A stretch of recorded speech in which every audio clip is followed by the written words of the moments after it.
Section 4 যে নতুন চেঞ্জটা এনেছে সেটা হচ্ছে এখন ওরা আর বলে না যে only one word. So one word আর টু ওয়ার্ডস এর মধ্যে পার্থক্য কি? যখন বলবে ওয়ান ওয়ার্ড অনলি তখন ঠিক আছে ভাই, হি loves to eat dash rice. Okay, fried rice হতে পারে, কুকড রাইস হতে পারে, লং গ্রেইন রাইস হতে পারে, whatever. I am just waiting for a single word. But once I am given no more than two words, দেখো বলে না two words, two words হলো it would be easier, but বলছে no more than two words, it means it might be two words or it might be a single word.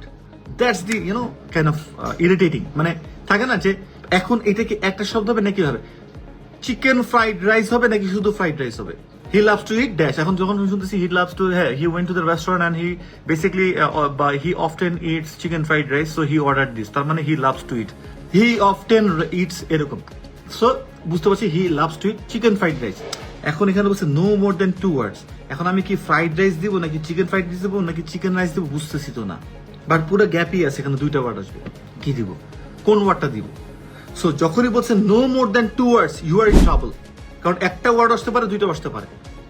ঠিক reading এর ক্ষেত্রে এটা হয় সেকশন 3-তে। সেকশন 3-তে fill in the গ্যাপে মাঝে মধ্যে এরকম আসে নো মোর দেন 3 ওয়ার্ডস, তার মানে 3টা ওয়ার্ডস আসতে পারে, 2টা ওয়ার্ডস আসতে পারে, একটা ওয়ার্ড আসতে পারে, ভারী ঝামেলা।